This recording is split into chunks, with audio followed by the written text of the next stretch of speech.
संसद का मेंबर बनना है, सांसद बनना है, विधायक बनना है, उसको पब्लिक के प्रश्नों का उत्तर देना अनिवार्य है।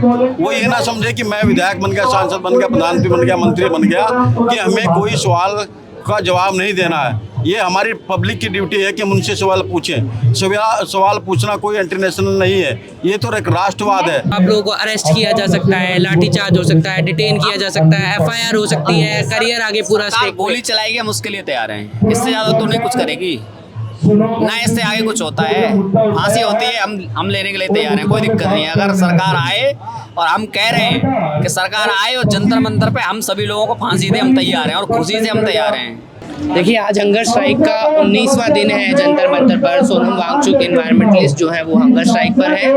धर्मेंद्र प्रधान जी जो कि एजुकेशन मिनिस्टर हमारे, उनका इस्तीफा मांग रहे हैं। लेकिन अब सोनम वांगचुक के साथ और भी लोग जो जन सामान्य है वो जुड़ते जा रहे हैं। एक तस्वीर आप ये देखिए, ये सर हैं जो हंगर स्ट्राइक पर आज हैं। आपका क्या नाम है सर? मेरा नाम अरविंद कुमार है। कहाँ से आए हैं अरविंद जी आप? मैं उत्तराखंड से हूँ। उत्तराखंड। क्या करते हैं अरविंद जी आप? मैं सर्विस में हूँ। आप सर्विस करते हैं, तो आप ऑफ लेकर आए हैं? हाँ, एक दिन का ऑफ ले सकते हैं। जी जी। अरविंद जी, सोनम वांगचुक 19 दिन से स्ट्राइक पर है और वो एजुकेशन मिनिस्टर का इस्तीफा मांग रहे हैं। बच्चों के जो पेपर लीक्स होते हैं उसके लिए मांग हो रही है। आपको क्या जरूरत महसूस हुई इधर? देखो, एक महत्वपूर्ण व्यक्ति जो मतलब एक वैज्ञानिक हैं और उन्होंने लद्दाख में बहुत से ऐसे अपने जो वहाँ की दिक्कतें हैं उनको सोल्व भी किया है, और उन पे एक मूवी भी बनी है कि आप राइट्स जो प्रैक्टिकली है उसे देख के आप आगे बढ़िए। तो सोनम वांगचुक जी एक राष्ट्र की धरोहर की तरह हैं। वो हमारे सबके गार्जियंस हैं, सबके पेरेंट्स हैं, सबके, वो अपना बच्चा समझ के हमारे लिए यहाँ पे बैठे हैं। तो हम देश के नागरिक हैं, भारत के नागरिक हैं। हमारा भी दायित्व है कि जैसे वो 19 दिन से हड़ताल पे हैं, तो हम भी एक एक दिन की, 2-2 दिन की, 3-3 दिन की हड़ताल, भूख हड़ताल कर सकें, उनके साथ में खड़े रहें ताकि ये सिस्टम जो है सुधर सके। क्योंकि 19 दिन से हड़ताल पे होने के बाद भी अब तक सरकार ने कोई सुध नहीं ली है। ये एक बहुत बुरा मतलब प्रभाव है लोकतंत्र का। लोकतंत्र में हिटलरशाही नहीं होनी चाहिए। जिस तरह के सरकार पूछ नहीं रही है, कुछ नहीं कर रही है। आप यहाँ पर आपने संविधान भी अपने आप रखकर बैठे हैं गोद में, और सरकार ने 19 दिन से कोई जवाब नहीं दिया है इस प्रोटेस्ट का। आपको क्या कारण लगता है, क्यों सरकार बात नहीं कर रही है? देखो, सरकार संविधान के अनुसार नहीं चल रही है। संविधान के अनुसार नहीं चल रही है। उनको अगर वो संविधान के अनुसार चलते तो पिछली बार भी एक प्रोटेस्ट हुआ था यहाँ पे अन्ना हजारे का, तो 11 दिन में वो प्रोटेस्ट जो है सरकार ने उसको कुछ मान करके उसको तुड़वा दिया था। तो उनको लगता था कि एक जो राष्ट्र के इतने बुजुर्ग व्यक्ति हैं अन्ना हजारे जी, उनके 11 दिन में उनको तुड़वा दिया था। लेकिन सरकार 19 दिन में भी नहीं जाग रही है, तो कहीं ना कहीं संविधान को साइड में करके अपने ईगो में लगी हुई है। ये राष्ट्र के लिए अच्छी बात नहीं होती, क्योंकि सरकार कभी किसी की रेगुलर नहीं रहती है, एक न एक दिन उसको जाना पड़ता है। और देश के युवा जो है, इसमें 65% जो है देश में युवा है, और युवाओं की बातों को, पेरेंट्स को, माता पिताओं को, गांव वालों को, शहर वालों को, सबको उठाना चाहिए। शिक्षा, जो राष्ट्र शिक्षित होगा वही विकसित होगा। और आपको क्या लगता है कि मुख्य बदलाव सिस्टम में क्या होना चाहिए? आपने कहा सिस्टम में दिक्कतें हैं। सिस्टम में सबसे पहले राष्ट्रवाद होना चाहिए। राष्ट्रवाद का मतलब वो राष्ट्रवाद नहीं जो दिखावे का राष्ट्रवाद हो। राष्ट्रवाद का सबसे बड़ी पहली परिभाषा है जिस राष्ट्र में हम रहते हैं, जिसका संविधान को हम पढ़ना चाहिए। ये सरकार की ड्यूटी है कि हर व्यक्ति को हम संविधान को पढ़ाएं, कंपल्सरी करें कि संविधान की जो प्रस्तावना है वो डेली पढ़ी जाए। जैसे प्रार्थना पढ़ी जाती है, वैसे ही संविधान की प्रस्तावना को भी पढ़ाया जाए और संविधान को रेगुलर पढ़ाया जाए। तो क्योंकि संविधान को जब हम पढ़ाएंगे, सबको अपने अधिकारों का पता होगा, कोई भी इधर की बात नहीं करेगा। आज जो इतना जो दिक्कत है उसका बहुत बड़ा कारण है कि लोग अपने ईगो में हैं, संविधान के अनुसार चलना नहीं चाहते, वो संविधान को कुछ समझ नहीं रहे हैं, और संविधान की शपथ लेके संविधान के आगे माथा टेक के वो आए हैं सरकार में। तो लोकतंत्र में ये बहुत ज़रूरी है कि आप जिस लोकतंत्र के वोट और मत की वजह से यहाँ पर बैठे हैं, उनकी बातों को सुनना आपकी ड्यूटी है। जब राष्ट्रवाद की बात होती है तो कई बार जो सरकार के समर्थक लोग हैं वो ये कहते हैं कि जो लोग सरकार से सवाल पूछते हैं या सरकार की आलोचना करते हैं वो एंटी नेशनल बात कर रहे हैं, राष्ट्रवाद के खिलाफ बात कर रहे हैं। एक्चुअली जब कोई बच्चा पैदा होता है जिस राष्ट्र के अंदर, तो उसको उसी समय राष्ट्र की नागरिकता मिल जाती है। तो सरकार जब चुनी जाती है, जो MP MLA विधायक जो चुना जाता है, राज्यसभा का मेंबर चुना जाता है, उसको ये समझना चाहिए कि वो जब संसद का मेंबर बनना है, सांसद बनना है, विधायक बनना है, उसको पब्लिक के प्रश्नों का उत्तर देना अनिवार्य है। वो ये ना समझे कि मैं विधायक बन गया, सांसद बन गया, प्रधानमंत्री बन गया, मंत्री बन गया कि हमें कोई सवाल का जवाब नहीं देना है। ये हमारी पब्लिक की ड्यूटी है कि हम उनसे सवाल पूछें। सवाल पूछना कोई इंटरनेशनल नहीं है, ये तो एक राष्ट्रवाद है जो लोकतंत्र की एक कड़ी है, मजबूत कड़ी है। अगर सरकार से हम सवाल नहीं पूछेंगे, क्या इससे पहले जो सरकारें थी उनसे किसी ने कोई सवाल नहीं पूछा? इससे पहले जो सरकारें थी, आज बीजेपी की सरकार है, पहले उनकी सरकार नहीं हुआ था करती थी 14 के पहले, क्या उन्होंने कभी सरकार से कोई क्वेश्चन नहीं किए? उन्होंने आंदोलन नहीं किए? उन्होंने सब कुछ किया है, उनको भी, वो अभी सरकार में है। तो इसीलिए सरकार से सवाल पूछना कोई एंटी नेशनल नहीं है, ये मेरा फंडामेंटल राइट है। शांतिपूर्ण प्रदर्शन करना, अपनी बातों को कहना, ये मेरा अधिकार है और भारत का संविधान मुझे ये अधिकार देता है। अब आपको उम्मीद है कि सरकार सुनेगी आप लोगों की बात? सरकार को सुनना पड़ेगा। जब अहंकार कहते हैं कि अहंकार जब ज़्यादा बढ़ जाता है, सर से ऊपर चला जाता है, तो पब्लिक को भी दिखने लगता है कि कौन सही है कौन गलत है। तो इसीलिए धीरे धीरे पब्लिक अपने बच्चों के लिए, अपने भविष्य के लिए, अपने राष्ट्र के लिए, अपने देश के लिए धीरे धीरे आगे बढ़ रही है। और वो राष्ट्रभक्ति की किसी के प्रति, किसी पार्टी के प्रति भक्ति अब समाप्त होती जा रही है। जी, शुक्रिया। देखिए, उन्होंने कहा कि फंडामेंटल राइट है सवाल पूछना, और उसी फंडामेंटल राइट को अवेल करने के लिए बहुत सारे लोग अब धीरे धीरे जैसे जैसे दिन बीतते जा रहे हैं, आपको मैं यहाँ पे कैमरा घुमा करके दिखाता हूँ तो आपको नज़र आएगा कि बहुत संख्या जो है अब लोगों की धीरे धीरे बढ़ रही है। लोग और इकट्ठा होना शुरू कर रहे हैं। यूपी के अंदर भी अलग अलग जिलों से, अयोध्या से, इलाहाबाद से, इधर उत्तराखंड से, तमिलनाडु से, महाराष्ट्र से, लोग अलग अलग जिलों से, अलग अलग राज्यों से अपनी अपनी काबिलियत के मुताबिक यहाँ पहुँच रहे हैं और अपने हिस्से का यहाँ पर योगदान दे रहे हैं। सोनम वांगचुक जो पिछले 19 दिन से हंगर स्ट्राइक पर है, उनका समर्थन देने के लिए और भी लोग हंगर स्ट्राइक कर रहे हैं जंतर मंतर पर। धर्मेंद्र प्रधान जी का इस्तीफा मांग रहे हैं। लोगों से एक बार हम बात करेंगे। क्या नाम है आपका और कहाँ से हैं आप? अपने बारे में बताइए।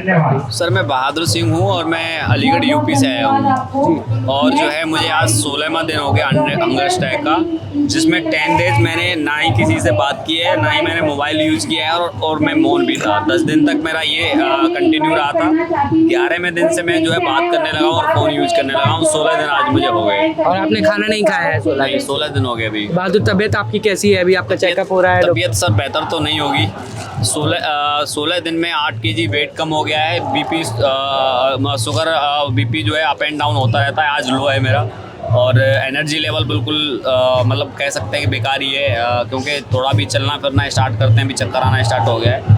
तो और क्या करते थे आप यहाँ पे आने से पहले? आप पढ़ाई करते हैं? काम मैंने जॉब भी किया है 4 साल, उसके बाद मैंने बिजनेस किया है 4-5 साल, और 2 साल से मैं एजुकेशन फ्री करने के लिए एक प्रोजेक्ट पे काम कर रहा हूँ। इससे पहले अभी मैं समाज के लिए काम करने की पूरी प्लानिंग थी मेरी। तो यहाँ कैसे आए आप? क्यों आना पड़ा आपको इधर? नहीं, मैं ऑलरेडी 2 साल से एजुकेशन के मिशन पे काम कर रहा हूँ, और ये क्योंकि मुझे पहले ये तो अब जाके चीज़ें हुई हैं, मुझे तो बहुत पहले से आवाज़ है कि इंडिया में बहुत गड़बड़ हो चुका है।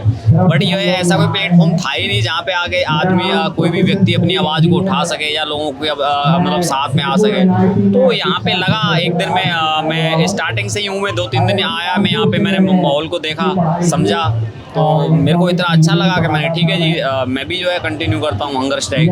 तो आज मुझे 16 दिन हो गए जी। बहादुर, 3 हफ्ते से ज़्यादा का वक्त बीत चुका है प्रोटेस्ट हो रहा है, लेकिन गवर्नमेंट की तरफ से कोई भी पॉजिटिव साइन ऑफ एक्नॉलेजमेंट नहीं आया है। अभी गवर्नमेंट ने बातचीत की तरफ बात भी नहीं करी है, एड्रेस भी नहीं किया कि ऐसा कोई प्रोटेस्ट हो रहा है। सर क्या कारण है? एक चीज़ है, अब गवर्नमेंट के पास में इस्तीफा देने के अलावा कोई दूसरा ऑप्शन भी नहीं है। हम नहीं जाएंगे, चाहे हमें 2 साल निकल जाए यहाँ पे या 5 साल निकल जाए, हम पूरी तैयारी के साथ हैं, हमें कोई दिक्कत नहीं। आप रहेंगे यहाँ पर? बिल्कुल, जब तक इस्तीफा नहीं होगा, और सिर्फ इस्तीफा से कुछ नहीं होगा। हमको शिक्षा, एजुकेशन सेक्टर में हमको जो है सुधार चाहिए, एजुकेशन व्यवस्था हमको बेहतर चाहिए। नहीं तो हो सकता है कि अभी 10 दिन के बाद मतलब एजुकेशन मिनिस्टर जो है इस्तीफा दे दे, और उसके बाद में अगर फिर से चीज़ें गड़बड़ होने लगी तो फिर हम आंदोलन करना स्टार्ट कर देंगे। पर हम जब तक नहीं रुकेंगे, जब तक एजुकेशन सेक्टर जो है व्यवस्था जो है बेहतर नहीं हो जाएगी। सोनम वांगचुक जो बड़े इन्वायरमेंटलिस्ट हैं, उनकी भी तबीयत लगातार बिगड़ रही है। वो आप ये पोस्टर भी उनका लेकर के बैठे हुए हैं, और उनको डॉक्टर से कह रहे हैं कि तबीयत और बिगड़ी तो आगे उनको और ज़्यादा खतरा हो सकता है जान को, बट गवर्नमेंट अभी रिएक्ट नहीं कर रही है। आपको क्या लगता है? नहीं, देखिए सर, वो तो गवर्नमेंट की अपनी मर्जी है, वो कब रिएक्ट करेगी, पर हमारा पूरा प्रयास है कि 20 तारीख तक हम उनसे सरेंडर करा देंगे, अपनी पूरी ताकत लगा देंगे 20 तारीख। सरेंडर करेगी सरकार। इसमें समय बैकफुट पे है। अभी 4 बजे अरविंद केजरीवाल जी आ रहे हैं, 5 बजे राकेश टिकैत जी आ रहे हैं, और जहाँ राकेश टिकैत जी आ जाएंगे किसान नेता, तो सरकार किसानों के जब ऐसे 1.5 साल चलाओ, पर झुकी ना, संघर्ष लंबा होता है पर सफलता जरूर मिलती है, हमें सफलता मिलेगी। और हमारी मांग यही है कि धर्मेंद्र प्रधान इस्तीफा दे, और जो कि सोनम वांगचुक जी की भी है, हम उनको आदर्श मानते हुए आज उनको अनशन पे बैठे हैं कि जो भी बच्चे जो सुसाइड किया है उनके परिवार को मुआवजा दिया जाए, 1-1 करोड़ रुपए दिया जाए, और शिक्षा व्यवस्था बदली जाए। धर्मेंद्र प्रधान का इस्तीफा होगा। बार बार आप क्वेश्चन पूछते हैं मीडिया वाले, और साथ ही पूछते हैं कि उनके इस्तीफे से क्या होगा। इस्तीफे से होगा उनको डर कि अगर आज मेरी कुर्सी गई है तो कल को दूसरे की भी जा सकती है। आप समझ रहे हैं? दूसरे की भी जा सकती है, इसलिए वो डर होगा और वो काम सही करेगा। एनटीए का मतलब क्या है? National testing agency. क्या काम कर रहा है एनटीए? कर रहा है कैसे? वो उसका काम था परीक्षा को ठीक कराना, पर वो परीक्षा उसने ठीक नहीं कराई, बल्कि क्या करा, परीक्षा लीक करा दी, और परीक्षा के पेपर भी दे दिए, बायोलॉजी का पेपर दे दिया, केमिस्ट्री का दे दिया, फिजिक्स का दे दिया। बताइए, जब रक्षा की भक्षक बन जाएंगे तो हमारे युवा कहाँ जाएंगे? मजबूरी में आके अनशन पे बैठे। और ये प्रोटेस्ट, पूरा प्रोटेस्ट किसी बिल को पास कराने के लिए नहीं है, ये अकाउंटेबिलिटी सेट करने के लिए है प्रोटेस्ट की। जो आप रियलिटी को चेक कीजिए पहले। आज के रेट में जो भी मीडियम फैमिली के जो स्टूडेंट होते हैं और जो है पुअर फैमिली के स्टूडेंट होते हैं, जब वो तैयारी करने के लिए आते हैं तो कोई व्यक्ति अपने पिताजी से बैंक से लोन लेता है, कोई अपने माँ के गहने सेल करके जाता है, कोई व्यक्ति जो अपना खेत गिरवी रख के जाता है। 3 साल 4 साल तक जो है वो कड़ी मेहनत करता है, तब करता है। उसके बाद जब वो एग्ज़ाम देने जाता है, और एग्ज़ाम दे के जब वो वापस आता है, जब तक घर आके बैठता नहीं, बंदे को पता लगती है एग्ज़ाम लीक हो गया। तो आप इससे अंदाज़ा लगा सकते हैं कि एक बंदे की 5 साल की या 7 साल की जो मेहनत है, देखो 4 साल से 5 साल से नीचे तो एग्ज़ाम ही नहीं होते हैं, या अगर मान के चलिए 2 साल बाद भी हो रहा है, बंदा 6 साल 8 साल ट्राई करेगा, उससे ज़्यादा करेगा नहीं। और 3-4 एग्ज़ाम ही अगर मान के चलो लीक हो गए, तो उस बंदे के पास क्या ऑप्शन बचता है, आप बताइए? उस बंदे के पास इतना ऑप्शन नहीं बचता है कि अपनी फैमिली को जाके अपना चेहरा दिखा सके। वो मतलब अपनी फैमिली को फेस नहीं कर पाता है, फ्रेंडों को फेस नहीं कर पाता है, रिलेशन वालों को फेस नहीं कर पाता है। तो वो बंदा कहीं ना कहीं इतना मजबूर हो जाता है, या इतना मेंटली टॉर्चर हो जाता है, और वो सरकार की देन है, क्योंकि जो उसने मेहनत की उसका फल नहीं मिला, और उसके बाद वो अपना जो सामना करना चाहता है, या जो अपना जवाबदेही होती है, वो दे ही नहीं पाता है अपने समाज को। उसके पास कोई ऑप्शन। जब चीफ जस्टिस ऑफ इंडिया ने वो कमेंट किया था कॉकरोचेस वाला, उसके बाद उन्होंने सफाई दी कि बहुत सारे लोग ऐसे हैं जिनके पास डिग्री नहीं है, जो अनएम्प्लॉयड हैं, बेरोजगार हैं, वो इस तरह की बातें करते हैं, एक्टिविज्म करना शुरू कर देते हैं। उनका ये कहना है कि डिग्री तो हमारे जो है सरकार चला रहे हैं, उनके पास भी नहीं है, तो इसमें कौन सी बड़ी बात है? आप देख लीजिए ना। तो मैं वही आपसे कह रहा था कि बहुत सारे लोग नहीं। हाँ, मैं एक चीज समझा, तो भारत में मतलब सारे स्टूडेंटों के पास डिग्री नहीं है, मैं मान सकता हूँ। और जो है मतलब जो पेपर लीक हो जा रहे हैं, 40 लाख रुपए तो डिग्री आ जाती है, योग्यता भी आ जाती है, ऐसा कैसे हो सकता है? आप बताइए ना भाई, जो बंदा 40 लाख दे रहा है वो कैपेबल भी है और डिग्री भी है उसके पास में, और जो पैसा नहीं दे रहा है, मतलब जो पैसा नहीं दे रहा उसमें मतलब कमियां निकल रही हैं। तो आपको कभी ये ख्याल आया कि जैसे 20 तारीख को आप लोग संसद तक मार्च करने वाले हैं, आप जाएंगे उसमें? बिल्कुल बिल्कुल। आपको ये ख्याल है कि अगर आपको लगता है कि सरकार दमनकारी है तो आप लोगों को अरेस्ट किया जा सकता है, लाठीचार्ज हो सकता है, डिटेन किया जा सकता है, FIR हो सकती है, करियर आगे पूरा सरकार गोली चलाएगी, हम उसके लिए तैयार हैं, इससे ज्यादा तो नहीं कुछ करेगी ना, इससे आगे कुछ होता है, फांसी होती है, हम लेने के लिए तैयार हैं, कोई दिक्कत नहीं है। अगर सरकार आए, और हम कह रहे हैं कि सरकार आए और जंतर मंतर पे हम सभी लोगों को फांसी दे, हम तैयार हैं और खुशी से हम तैयार हैं। वो बस फंदा लगा दे, बाकी हम खुद लटक जाएंगे, कोई दिक्कत नहीं है। जीना ऐसे क्या है मतलब है, आप बताइए ना। जब देश में इस कदर जो है लोगों को प्रताड़ित किया जा रहा है, छात्रों को प्रताड़ित किया जा रहा है, किसानों को प्रताड़ित किया जा रहा है, अब एजुकेशन नहीं है, बेरोजगारी इतनी बढ़ गई है, आप किसी चीज़ का एक हाल उठा के देखिए ना, कुछ है ही नहीं, कोई जवाबदेही नहीं है, हर चीज में करप्शन हो रखा है। तो ऐसे जीने से बेहतर है कि भाई कम से कम हम यहाँ पे शहीद होंगे तो कम से कम समाज तो जागरूक होगा। जी, अब आप लोगों का आगे क्या प्लान है? अगर मान लीजिए 20 तारीख वाला जो मार्च है वो सक्सेसफुल नहीं होता है तो आप वापस यहीं बैठेंगे? कंटिन्यू, बिल्कुल कंटिन्यू। ये आपका कंटिन्यू? हाँ, हो सकता है पैटर्न बदल जाए, हो सकता है हमारी हंगर स्ट्राइक जो है खत्म कर दी जाए, ये भी हो सकता है, क्योंकि ये थोड़ा सा टफ है और इससे हम ज़्यादा लंबे समय तक नहीं लड़ सकते हैं। तो हंगर स्ट्राइक खत्म हो सकती है, हम आगे अपना शेड्यूल चेंज भी कर सकते हैं, पर हम स्ट्राइक पे तो रहेंगे, कंटिन्यू तो रहेंगे। जब तक इस्तीफा नहीं मिलेगा तब तक ये चलेगा प्रोग्राम। अगर ऐसे नहीं चलेगा और दूसरे तरीके से चलेगा, जैसे कि हर एक राज्य में जाएंगे, गांव-गांव में जाएंगे, गली-गली जाएंगे, मोहल्ला में जाएंगे और हर एक इंसान से मिलने की कोशिश करेंगे कि आप जागिए, आप सो रहे हैं तो आपका आने वाले भविष्य को सुलाने के काम कर रहे हैं, तो आप सोइए मत, आप जागिए और हर एक व्यक्ति को जगाने की कोशिश करेंगे और इस जंतर मंतर पर बुलाएंगे और फिर एक बहुत मजबूती के साथ फिर सरकार से लड़ने की कोशिश करेंगे। सक्सेसफुल क्यों नहीं होगा? प्रोटेस्ट अगर हो रहा है, कोई प्रोटेस्ट स्टार्ट होता है तो सक्सेसफुल होगा, उसे लास्ट तक ले जाना इस प्रोटेस्ट की जिम्मेदारी है। जो हम लोग प्रोटेस्ट स्टार्ट करते हैं, कोई प्रोटेस्ट हो लास्ट तक जाता ही जाता है, वो सक्सेसफुल होगा ही होगा। जो एजुकेशन मिनिस्टर हैं उन्होंने एजुकेशन सिस्टम को इतना करप्ट कर दिया है, उन्होंने इतना ख़राब कर दिया है कि वो अपने आप खुद ही वो कुर्सी छोड़ देंगे। जिस कुर्सी पे बैठे हैं उन्हें, जिस कुर्सी से उन्हें इतना लगाव है, जो अभी तक गवर्नमेंट की तरफ से कोई रिप्लाई नहीं आया है, जिस कुर्सी के लिए वो इतना संघर्ष कर रहे हैं कि हम अपनी कुर्सी नहीं छोड़ेंगे, वो खुद ब खुद छोड़ेंगे। हम ऐसा कुछ करेंगे कि वो विवश हो जाएंगे छोड़ने के लिए, क्योंकि ये जेनजी है, ये स्टूडेंट्स है, ये युवाओं का देश है, ये डेमोक्रेटिक कंट्री है, ये कॉन्स्टिट्यूशन से चलने वाला देश है, ये तानाशाही से देश नहीं चलेगा। आप भी गुंडा कर और हम एक चीज और बताना चाहते हैं, अगर ये एक मंत्री को बचाने के चक्कर में कहीं ऐसा ना हो पूरी सरकार ही चली जाए, ये भी ध्यान रखिए। जितना लंबा ये चलेगा, तो अभी तो सिर्फ एक मंत्री की बात हो रही है, आने वाले समय में हम सरकार ही बदल देंगे। देखिए क्या है कि जब से ये सरकार आई है, जब से धर्मेंद्र प्रधान जी शिक्षा मंत्री बने हैं, कोई भी परीक्षा सही से नहीं हो रही है। ऐसा नहीं कि पहले परीक्षा लीक नहीं होती थी। रमेश पोखरियाल थे जब भी हुई, उसके बाद स्मृति ईरानी बनी जब भी हुई, पर जब से धर्मेंद्र प्रधान जी बने हैं वो लगातार हो रही है। मैं तो समझ नहीं पा रहा हूँ कि कोई परीक्षा हुई है एक भी सही। उनका शिक्षा मंत्री की जगह नया नाम उपाधि मैंने दी है, मेरे वीडियो में बहुत वीडियो है वायरल, मैंने लीक मंत्री की उपाधि दी है उनको, क्योंकि जब से उनका कार्यकाल आया है, जब से पेपर लीक ही हो रहे हैं, चाहे SSC CGL का हो, चाहे दिल्ली पुलिस का हो, चाहे यूपी पुलिस का हो, चाहे आपका यूनिवर्सिटी का हो या आपका नीट का हो, UP TET, MP TET, Maharashtra TET, Delhi TET, C TET, सब पेपर लीक हो रहे हैं। तो सरकार के मंत्री का काम क्या होता है? परीक्षा को सही कराना, और MT का काम होता है परीक्षा को सही कराना। अब ये बताइए, बच्चे जो है, ये बच्चे किताबों में होना चाहिए था, इन्हें मजबूरी में होकर यहाँ पर सड़कों पर बैठना पड़ता है।